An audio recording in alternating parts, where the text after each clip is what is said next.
It's 2023 and we're still doing this shit. I don't know, bro. Only fucking half of the population thinks that the monarchy is still a good idea, and it is overwhelmingly fucking boomers. Shockingly, there aren't many people in my generation who see the fucking point in any of this. I reckon the reasons for why I think the monarchy should be abolished are fairly self-explanatory. This video is more looking at the protest element because, lately there's been a lot of fucking protests happening. Is that just me, or does anyone else think this decade is the new 1960s for civil disobedience? There are protests everywhere during lockdown. There was the truckers' protest in Canada, the attack on the US Capitol, the attack on the Brazilian Congress, the French protests over pensions, numerous stunts by Just Stop Oil, numerous stunts by Extinction Rebellion, the protests in Hong Kong, the protests in Georgia, protests against Russia, I love a lot for Black Lives Matter, and presumably by the time you're watching this, a lot of protests at our glorious new King's coronation.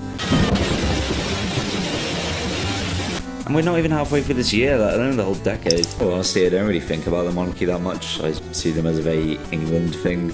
I mean, you don't say the King of Britain, you say the King of England. What does get me hot and bothered is the numerous laws that the Conservative government have passed over the last few years restricting protest, some of which Amnesty International has called draconian and deeply authoritarian. So as a bit of a fuck you to them, I thought I'd better go on some protests. Since we're spending 100 million quid on this fucking rich guy's coronation instead of helping with the cost of living crisis, I thought it'd be a good one to start with.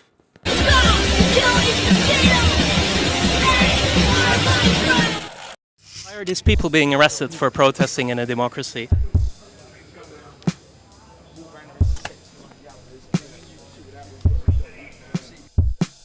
So two things. One, I'm a little late, because two, I'm a little ill. I've been on the last couple of days, including on the day of the protest. Sorry if any protesters have developed a cold in the last couple of days. It wasn't me. I got there around midday, having stopped off on my journey at a Pizza Express in Woking for some food. I've been keeping up with the news, so I'd already seen that some protesters had already been arrested for basically no reason, which is a great fucking start in my book. I was trying to get to Trafalgar Square, which was where the main protest was, but it was pretty fucking difficult because the police kept on closing off different sections of London. I did manage to get there eventually, only to find that the entirety of Trafalgar Square was boarded up and sectioned off. Between you and me, I think it's a bit muggy to seal off the biggest protest that is happening against coronation, but that's just me. Unless you already knew the protest was happening in there, from the outside, you would have no idea why it was sectioned off like that. Out of sight, out of mind. Personally, I'm not sure I'd be completely happy if I had gone to a protest only to find that I'd been locked inside Trafalgar Square for 4 hours, but luckily I wasn't the only one who decided to show up late, so there were actually a couple of us who gathered outside of Trafalgar Square to start protesting. This mini protest wasn't anything crazy, but I would say there were around 200 of us on its peak. Maybe more, maybe less. I can't really be bothered to fact check myself today. King, not my king, not my king, not my king, not my king, not my king. You can shove your coronation, shove your coronation, shove your coronation up your ass. For around the 50th time I've been saying about calling Andrew a nonce, which was very entertaining by the way, I started to notice an increase in police presence.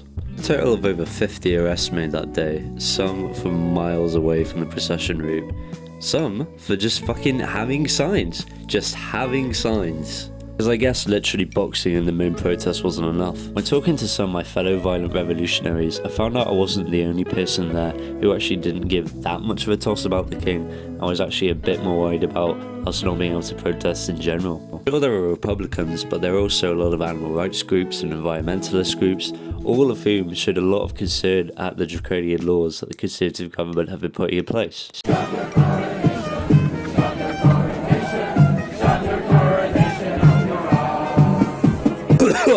Fuck. It was around this point that the most people were there, including the music section, which was pretty entertaining. Less entertaining was this guy keeping up a live tally of all the arrests made that day. I did chat to you, but I can't remember your name. I'm really sorry, mate. Not my king, not my king, not my king, not my king, not my king, not my king, not my king, not my king, not my king. At this point, they called the Air Force in, probably to do a flyby on the square to see if they could justify bombing it. I mean, let's face it, the UK government have bombed people for less.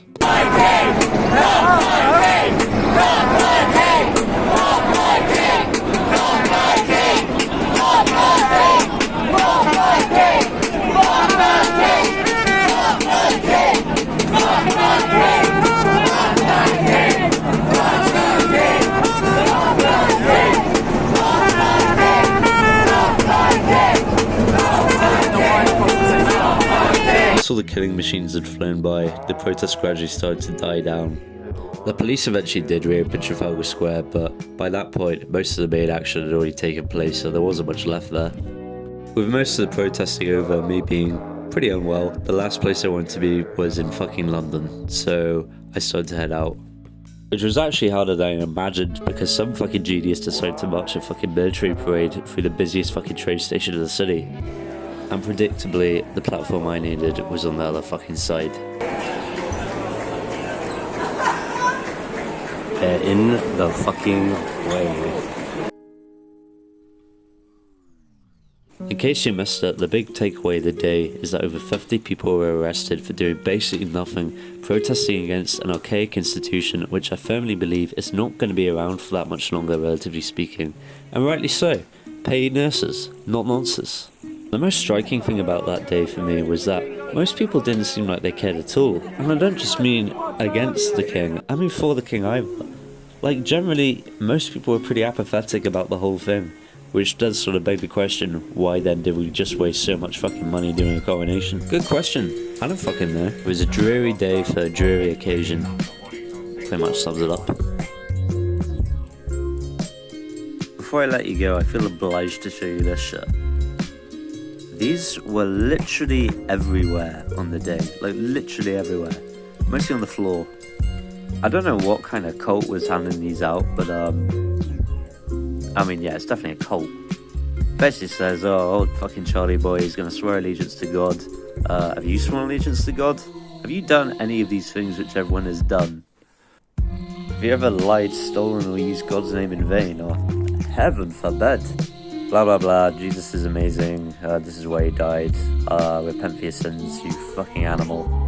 And don't miss the Living Waters podcast and YouTube channel. Look at those views. Woo. Is this what Jesus died for? Is it Charles? Who gives a fuck? See you in the next one.